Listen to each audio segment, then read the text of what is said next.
Well, welcome to the $1 Million Business Podcast. This is our first inaugural show. And we have my good friend and mentor, Jayson Mercurius, with us. And today we're going to be talking about the path to success. Jay, glad to have you on the show with us today. First of all, I like that little music. That was a little catchy there. I like that intro. But thank you for having me on. It's should Yeah, be fun. I've been wanting to have you on, and the reason I wanted to have you on, and this is for the audience, people who don't know, I called you my friend and my mentor. We're friends, but you've also been my business mentor. And the reason that is because Jayson was very helpful in letting me get started with BZ1, my software platform. And so that's why I wanted to have him on. We have some great discussions, me and Jay. And so I wanted everybody in my audience to hear what Jayson has to say. You know, Jay, sometimes when I refer to you, I always talk about you from the sense I said, Jayson has a business acumen that's second to none. Yeah. That's how I always refer to you because just the way you think is so differently than so many other people. And so I wanted other people to see and hear that. So, Appreciate that. Yeah, I just think it's something I've been reflective on for a few years here, and I think most people, when they look at business, is very linear. And to me, business is art. To me, it's painting. It's music. It's colors. So yeah, I can totally see how sometimes I can be a little bit different oh, yeah. Oh, yeah. Yeah. than Yeah. other people. Yeah, and I could tell stories, but I'm gonna let you tell the stories. But let me read your bio first because I think it's interesting that people hear what you've done. You, along with your wife, have built a multi-million-dollar business with a focus on community empowerment. You started a staffing agency, which is JLM Strategic Talent Partners, focusing on niche construction industries, and you have grown it into an impactful multitude of businesses. And Jayson's visionary and technology has focused on an approach that has led him to create additional businesses, which I want to talk to you about later on. In addition, you are leading the Career Excellence Academy, which we'll talk about, which provides professional training in the industry. And lastly, because there's a lot here to you, Jayson has revolutionized the industry by incorporating technology to the recruitment process, identifying a niche for more tech solutions in the industry. Jayson founded a software company which is developing technology to simplify and streamline processes on large projects. And besides the fact that you live in Seal Beach and you got a great son and a wife, and I know you love LAFC because I've been to the games with you. So Mhm. besides that, that's it. But Jays, the reason I had you on here is because of your business acumen and who you are as an entrepreneur. Give us a start of what started you down this road to be an entrepreneur. Wow, it's a tough question. Only because as I look back at my life and kind of think about everything and then think about even doing this podcast, it's been in me from 5, 6, 7 years old. It's funny. My dad was over here at the house, and I was talking to my son, about. So, do you remember the Commodore 64 computers? You don't even know about that, right? And we were just kind of riffing on that. And then my dad's all, do you remember you used to program video games and then make floppy disks and then you would sell them to all your friends? And I was like, shoot, no, I don't remember. He goes, yeah, you used to always have all these different business ideas as a kid. So I think it's just something that's always been in me. Um, I think the issue was back in our day, or I'm a little bit younger than you, but in our day, entrepreneurship wasn't really like celebrated as it is Right, right. today. It wasn't a thing. So I was always more observational about businesses rather than kind of taking the steps to actually formally create a business. So it was always just in my head from since a kid, and then watching how people did business, watching how other business owners went about things. It could be like a sandwich shop. My mentor was a CPA. He started his own business and learning. Okay. It was double fold, really, for me. where I was watching him start his business and I was his first employee at his business, and all of his clients were all entrepreneurs. And then Okay. I'm seeing their money. I'm seeing how they spend. I'm seeing like the things that were important, which helped me define like what are the three main things to run a business, and one of the three main things that you're going to lose a business, right? Or really how to make money. So learning how am I going to do my own business? You know, how am I going to start my own business? How am I going? Like, how if I were if the business job that I'm doing, if it was my own business, how would I go about it? Okay. Yeah, so that was always my approach. So is that how you started JLM? I know you started it with your wife. Can you talk about that a little bit? How you guys, and I know you struggled a little bit. I don't want to tell your story, but I remember you telling me some stories of struggle. Because Yeah, and the reason I say that is because everybody always thinks about business. We see the end result.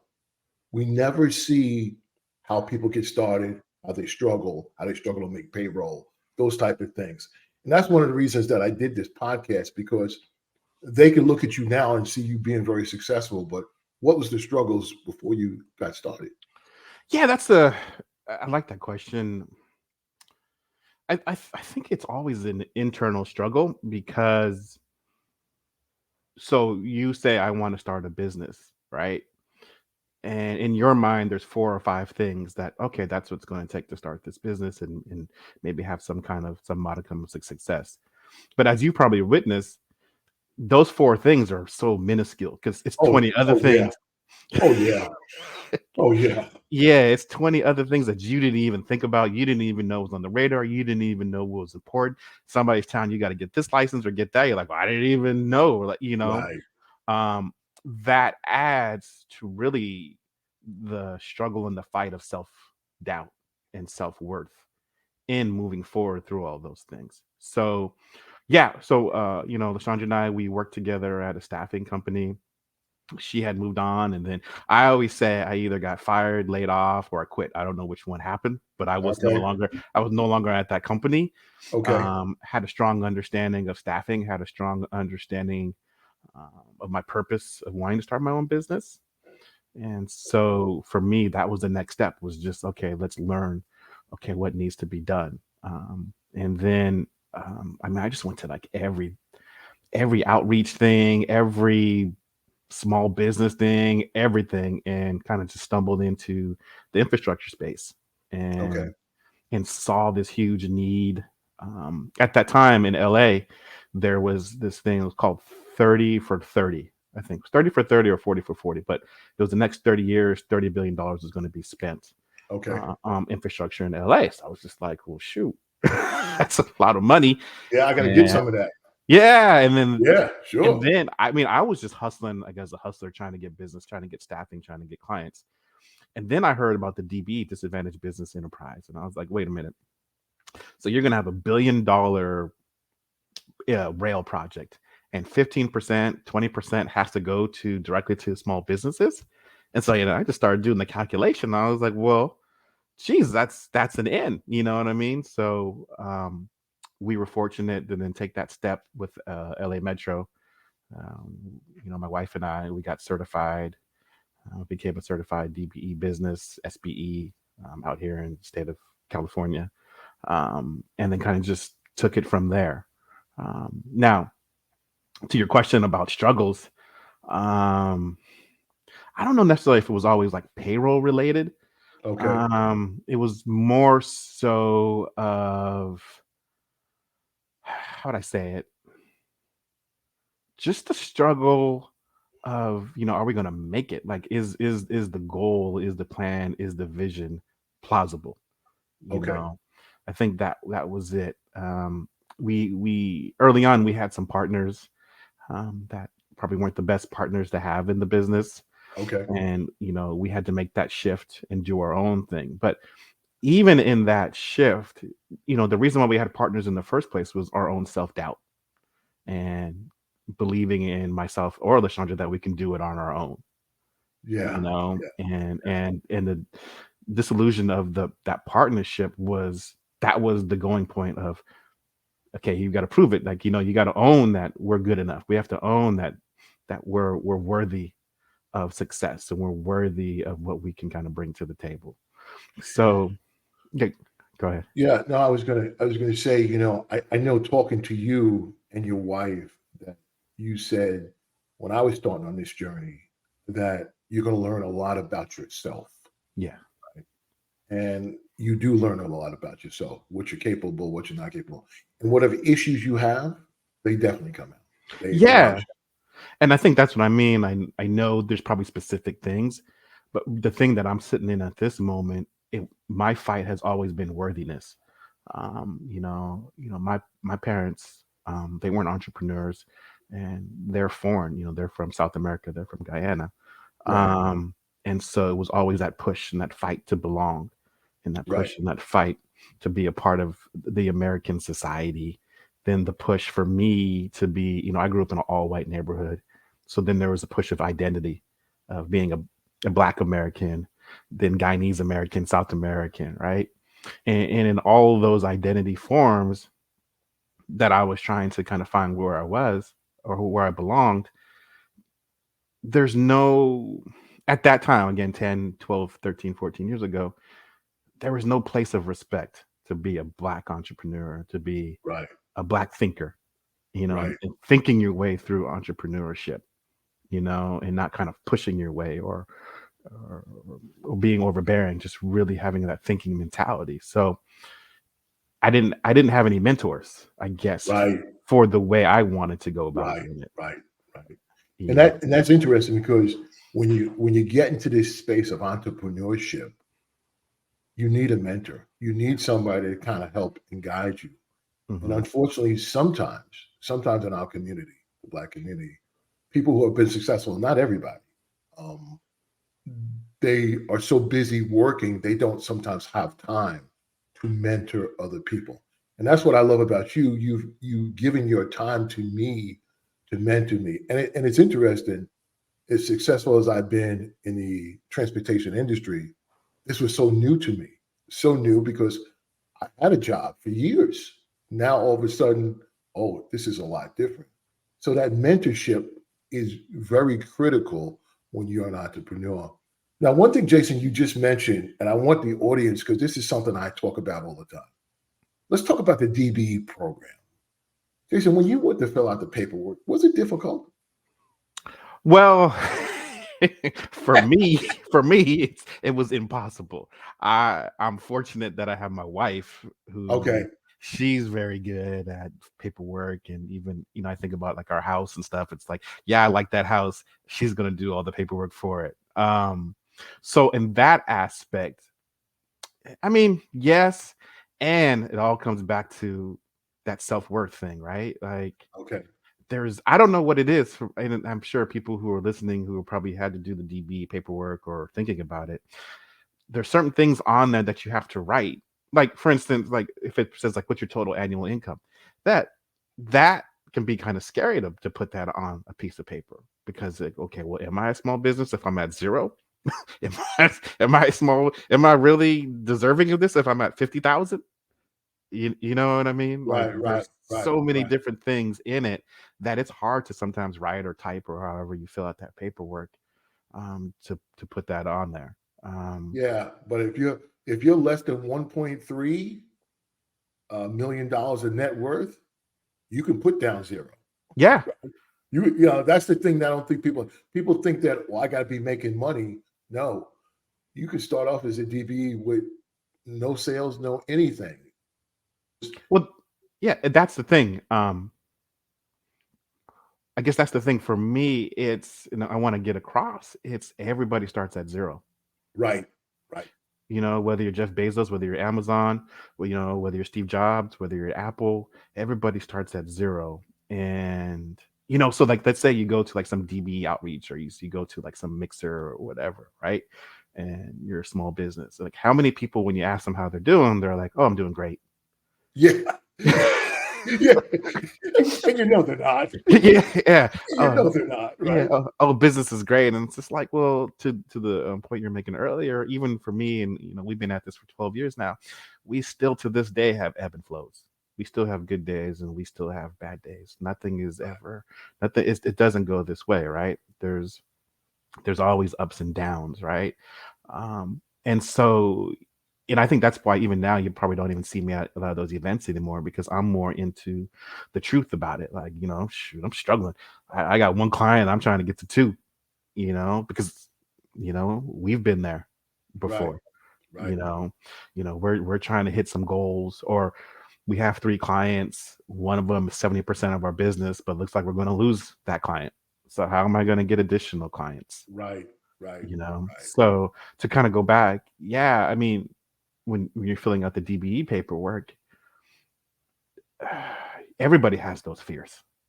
You know what I mean? And don't let the fear of the business stop you from doing the paperwork, making it more difficult than it needs to be, and pushing and moving forward, and driving yourself to go do it. Yeah, and that's important. It's important that everybody knows that and know that there is opportunity because as we mentioned, there is so much money in this infrastructure world. Huge. And so, Jason, one of the things that your bio, you talk about this Career Excellence Academy. Now, I know what it is because I've had the privilege of speaking at it. Can you tell us and tell the audience what it is and how you came about it? Yeah. So um, we do, staffing. So we staff large infrastructure projects. We staff the internal staff, whether it's accounting, whether it's engineers, project controls, those types of positions.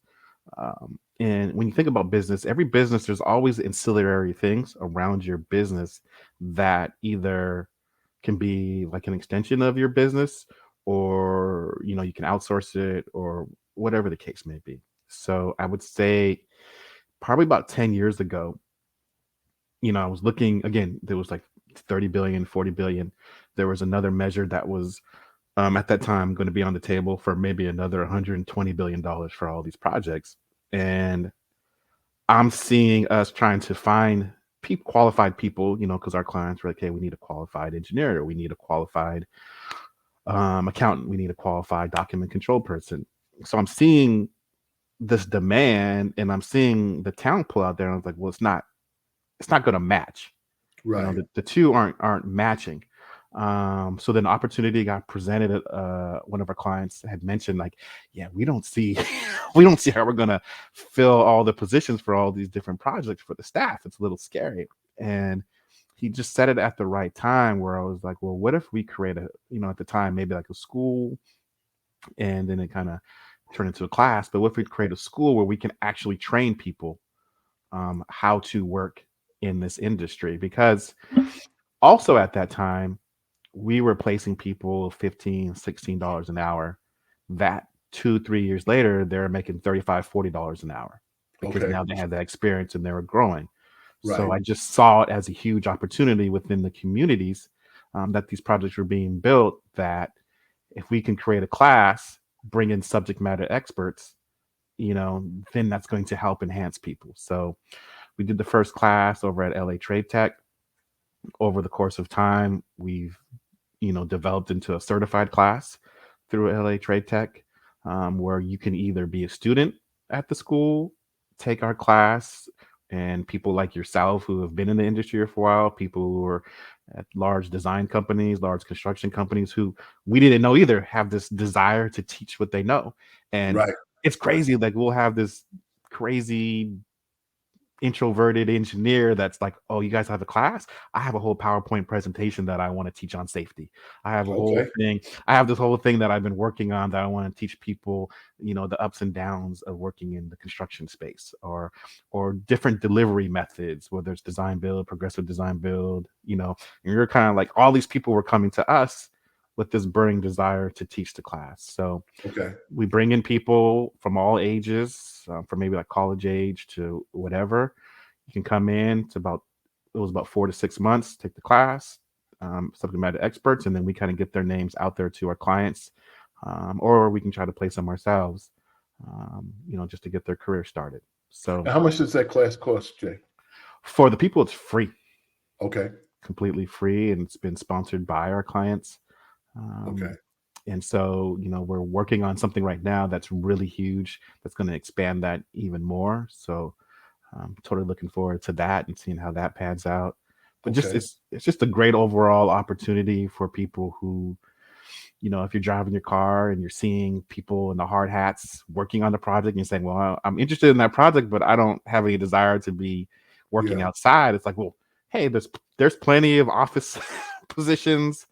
There's plenty of different things. There's plenty of career growth opportunities Okay. within this space, and we can kind of give you a edge up, especially if you're not a person who has any desire to be an entrepreneur.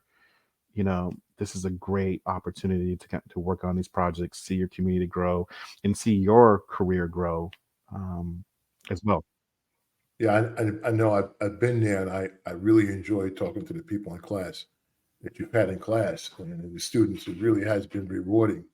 Now, Jason, you just mentioned a minute ago that you're getting ready to do something kind of a little revolutionary. Can you say what that is? Is that okay? A little bit. I think, my wife Lashandra is kind of pushing more of that, but we have this great opportunity out here in California. When you think of CEA, and when you think of JLM, and then really when you think of just the overall outreach that we've done over the years, we're having this opportunity where we get to combine that all together. Okay. And it's curious. About that, because when you think of, because even think about you where you're at right now in your business, the evolution of where it's going to go, you never know. And the evolution, for us is really to have a really good um, grip or hold to where we can kind of influence a project from a workforce development standpoint, whether it's outreach to the high schools, it's teaching a CEA type level class, it's an outreach to the community, letting them know about the class, it's an outreach to the community as far as staffing and having opportunities to work on a $2 billion plus project. Right. um, so all that's coming together right now, that I think it gets started in 2024, Okay. out here in LA. But it's really cool, just the culture, it's basically we're in charge of cultural competency. Okay. So everything that goes along with the community and them having a say on how the project is affecting them, Okay. and what they can contribute and participate in on the project. All right. Sounds interesting. Yeah. Hey, if you want to come back and once you guys launch it and talk about it, we're more than willing to have you on the podcast. I think for me, my wife, Lashandra, if you're gonna have her on here, I think by that time she can kind of expand that more. I Okay. don't like if people have been married, I don't want to say too much more because then I might explain it wrong and she can come in and explain Yeah. it Yeah. so much better We than don't me. say we don't want to get you into trouble. I don't want to get you in Exactly. trouble. Yeah. Exactly. So, but one thing that I want you to talk about, me and you've talked about this many times, is the power of networking. Me and you met through a Compto event back in Dallas many years ago. It was Hmm. 2016 that we met, Yeah.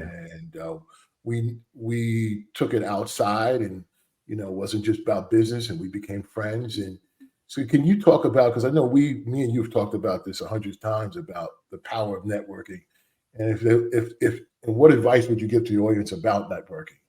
Yeah. So if you really think about your life, especially if from an entrepreneur standpoint, there's your direct business line. So it's your typical networking, going out to events or whatnot, and meeting people in your field, and that's one thing.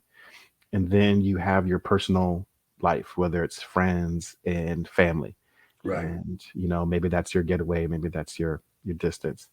But I really think as an entrepreneur, it's important to add a third level of people in your life, that it's entrepreneurs, but maybe not in your field, maybe not in your space.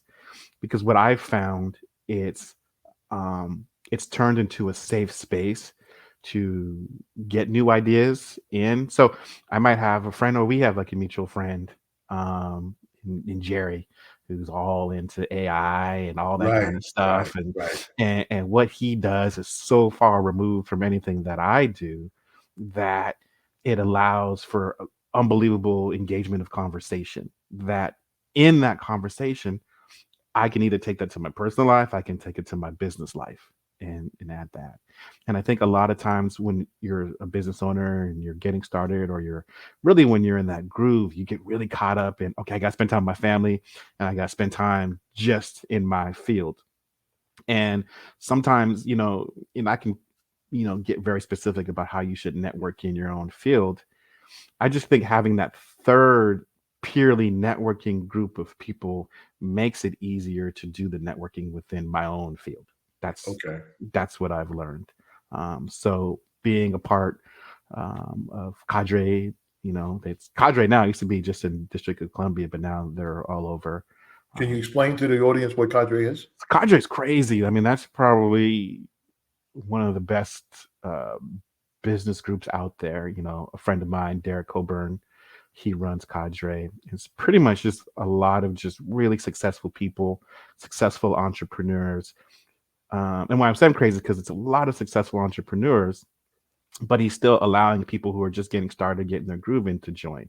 So you're getting this eclectic mix of people from different fields who are so open to share best practices, things that have worked for them, things that haven't worked for them. And so, there's small business groups that you can get on. There's Zoom meetings that, I have one tomorrow with my guys. And we just share what's going on right now, what's happening with us.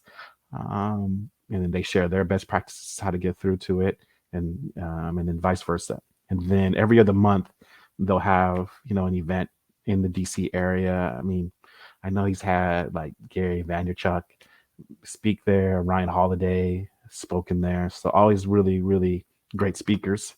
Sometimes Mhm. speakers, sometimes there are people who are part of Cadre. Maybe they just finished writing a book. He just had Joey Coleman, who is a part of Cadre, just finished writing a book, Okay. and he spoke. So you're just getting immersed in business, the art of business.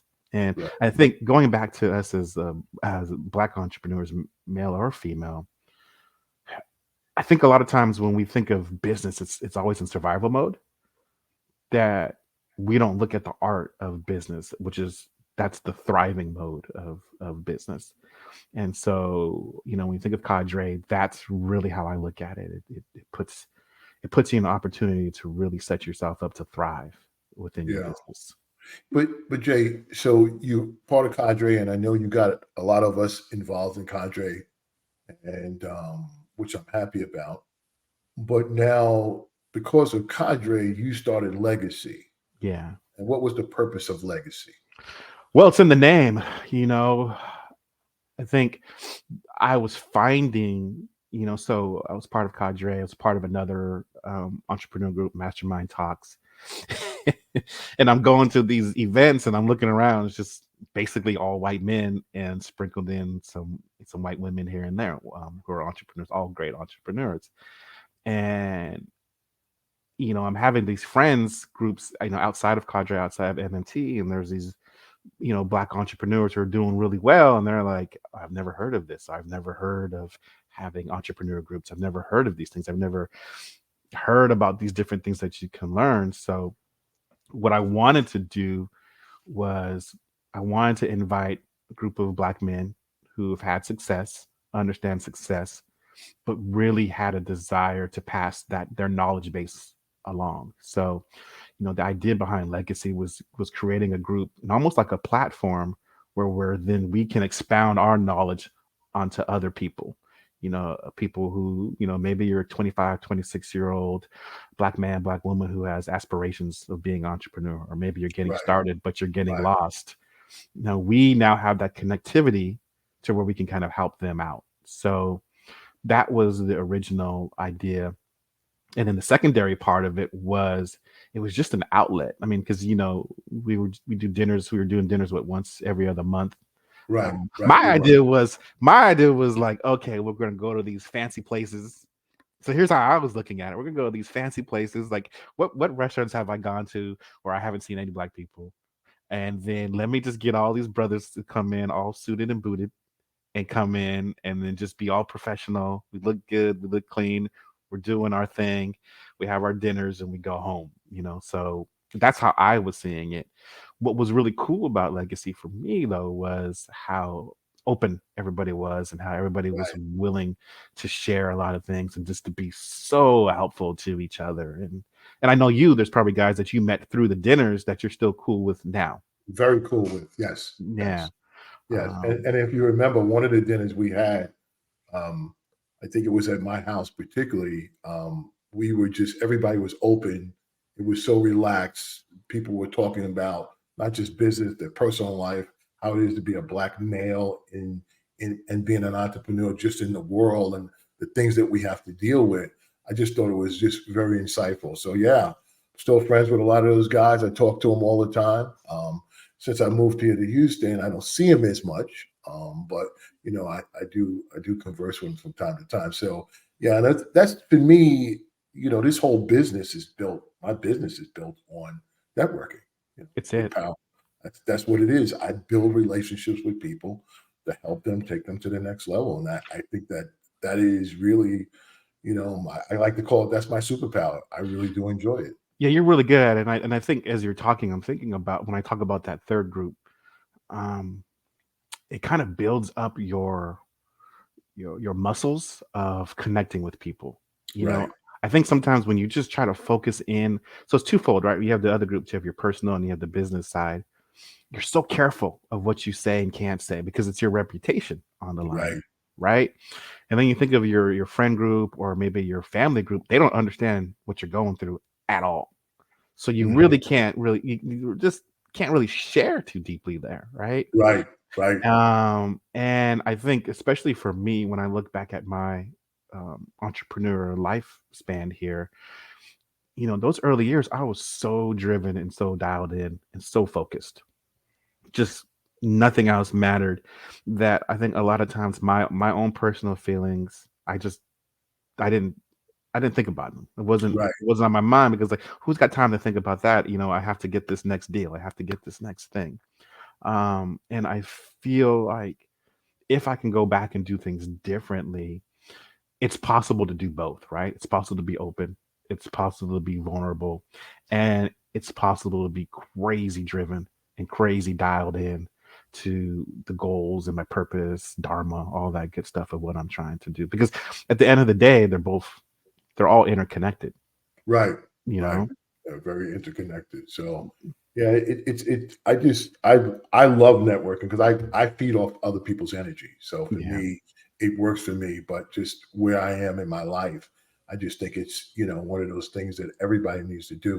And it's interesting. We're going to actually do a show later on about networking among the sexes. I think it's going to be one of those really powerful shows that we do. Mhm. So Jay, I just got like two more questions for you, and then I'm not going to take up all your time because I know you're a busy man. I know you're running a Mhm. multi-million-dollar company there. You got Mhm. stuff to do. Mhm. Um, if you had to give some advice to a struggling business or just somebody starting off in business, right? Because there's people here listening, they're thinking about starting a business. Maybe they started a business, it ain't going as well as they thought it would go. What would be the words of wisdom that you would give them? Wow. So it'd probably be tough advice. And the first one would be, is your business even viable? I mean, is it based on where you're trying to go? Right. So it's funny because for me, when I started our business, when LaShondra and I started first and LaShondra came in, it was, let's just get to like $200,000 a year. Like if we can just do, because we just can live a cool little life or whatever. Yeah, Right. right, So the first thing I had to say is like, what is $200,000? That's probably a little less than $1 million. Take away 20% or 18%. That gives you 200,000. So then what is that a month, right?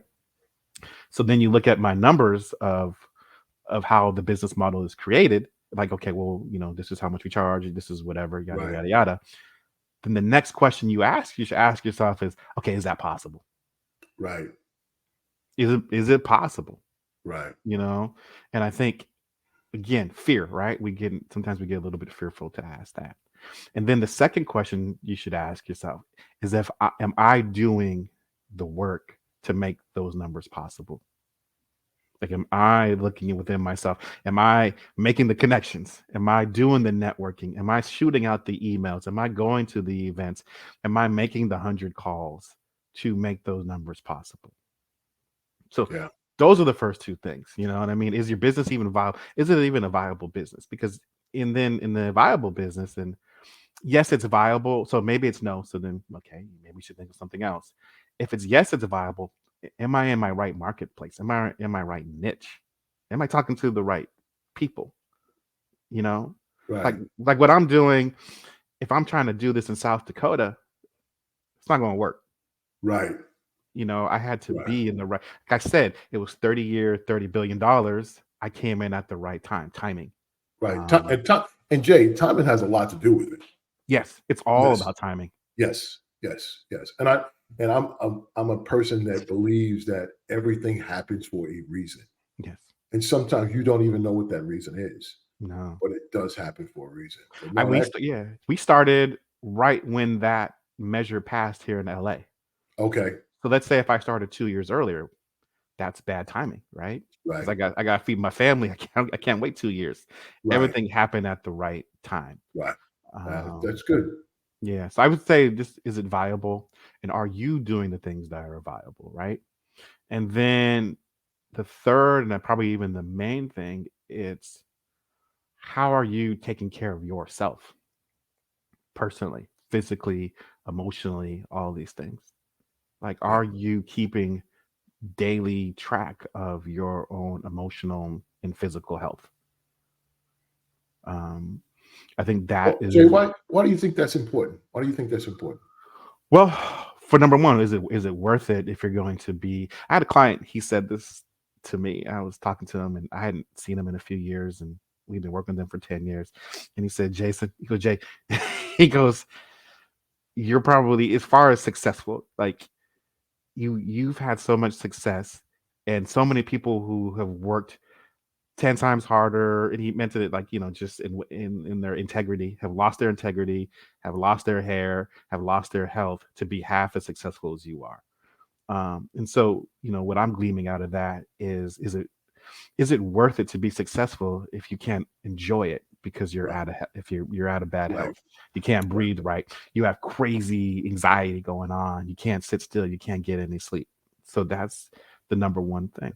But more importantly, running a business and being successful, it's the equivalent of being a professional athlete. There's no different. The discipline that it requires, the amount of no, the amount of no to going out with buddies and friends, the amount of no to going to certain family functions because you have to be so dialed in. Um, are you just dialed into the computer with your head down? Because now, what about your back? What about your gut health? What about you know what I mean? What about your Right. overall Right. body? Right. Are There's so you gonna many be pieces to it.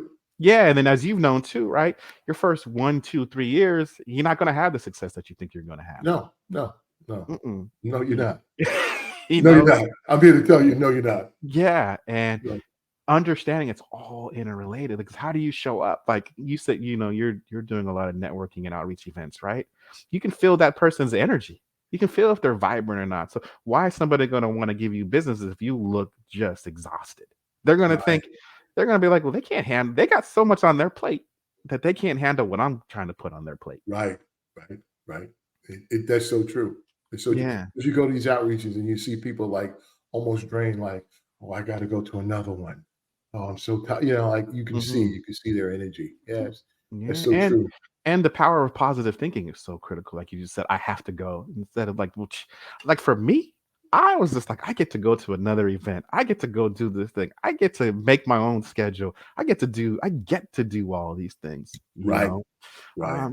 And I just always I've always looked at my business and what I get to do as such a blessing. Yeah. Um, Yeah. Outside of the making the money, right? It's just a blessing that I get to move the way I get to move in life. It's there are days where I'm like, am I sure that I really want to do this or was it really worth it? But when I take a step back, it's like I get to live like the greatest life that a man can ever lead, Yeah. But it's 100% based on the discipline that I've lived my life o- on and the Okay. principles that I lived my life on. Right. Right. So yeah, the And first thing is the viability. Is it even viable? yeah. Yeah. Because sometimes I hear people want to do businesses and I don't say anything. I just go, Is that really viable? Because there's about 7,500 companies that do that, right? So Exactly. what makes you different? So yeah, I agree with you. All Yeah. right, Jay, last question, then we're going to let you go. So now that you've been on the Million Dollar Business Podcast, you're our first guest. Who would you recommend that we have on the podcast, seeing what we're talking about? And whoever you recommend, can you help us get them? So obviously LaShondra, my wife, would be great. Right. She's she's slightly more dynamic than I am and more engaging. So she's always great. Jerry Simpson, I think Oh, I yeah. mentioned him. I mean, Yeah. just um, when he's talking about artificial intelligence, but more importantly, just talking about business. The cool thing I like about Jerry, it's just when you talk about funding or getting all that kind of stuff, he's so helpful and Yeah. open to that. Um, I don't know if he would ever do it, but you know who I think would be a really good guest, but Who's that? he's so quiet, would be Rodney, my boy Rodney, just Oh, yes. Yes. from a legal standpoint and understanding the legalities of running a business. I mean, he's a litigation attorney, so understanding it from that angle would be great. When you think of Derek Coburn Cadre, when you think of he's the expert at networking. He No, no. He's him. Your wife I already talked to. uh-huh. I talked to Errol. What Earl. happened? I mean, Earl. And here's the thing about Earl. So when you think of our legacy group, so hopefully he's on there. So if people watch this and then he's on, because Earl cracks me up because I don't know how many legacy dinners we had where he didn't say two words, No, he did not. not two words. So I'm throwing Earl on the bus right now, but Yeah. he didn't say Yes. two words. But you've talked to him. I mean, he's endless amount of business Oh knowledge, my goodness. endless. Endless amount of information. Yeah. I'm going to actually have him on talking about the 8A federal program. Oh, okay. I was in New York one time, real quick story, and I'm in a cab and I called him. So I'm in a cab going to the event, or I'm having dinner with somebody, I forget. I was on the phone with Earl about 40 minutes between the cab ride. I stood in front of the restaurant for another 20 minutes, Hmm. talking about the 8A. He just a wealth of knowledge. He gave me the background on it because I was calling him based upon what was going on in it with the federal government. We were talking about that. So yeah, he's one of the people going to come on the program. I just think he's a wealth of knowledge. And like you said, when I first met him, he didn't say a word. Yeah, nothing. But he holds it close. And if to me, how I take it is if you're really serious about it, then you're going to ask him and talk to him about Yes, it. that's right. That's right. That's right. And so yeah, we and I have been friends for years, and I mean I adore him and his Yeah. family, and I Yeah. just think I adore and really cherish his business mind. Yes, I And do too. so yeah, having him on the show. So does that count? Does that count as one since you already talked to all these people then already? Or Well, the only person you that would be new is Jerry. I didn't think about Jerry. I yeah, didn't think about and then, Jerry. and then I guess I'm just pulling from the cadre people. You met Andrew Herr, so Andrew That's is right. when I talk about your health and well-being, I mean that guy's an expert on Yeah. health and well-being in the entrepreneurial space. And Right. again, if you're at $0, these are still things that you still need to know. Like if you're Right. just starting your business, and then really if you're really kind of getting in that groove where Right. you kind of get just tunnel visioned, Right. he has knowledge on keeping your health and well-being up too. Um, Okay. All right. So, yeah. well, Jay, thank you for being our first guest, and thank you for being such a good guest. You brought a lot of insight to this podcast, and to my audience, I thank you for listening. As Jay mentioned, we're going to have some great guests on in the next few months. The Million Dollar Business Podcast will be released every 2 weeks, usually on the 15th and the 30th. That's when you'll see it. If you want to know more about our next guest being on, also about Jayson, visit our website, which is the Million Dollar Business Podcast. Once again, Well, this is hold the on. million. Oh, Hold, what? Go ahead. do I get outro music too, or is it Oh, just yeah, just you the do. Just intro? wait a minute. Give us a Oh, okay. minute. Oh, okay. We're gonna get you some music. I Okay. was getting to that. Let's get back to that. Okay. Okay. Okay. Once again, this is the Million Dollar Business Podcast.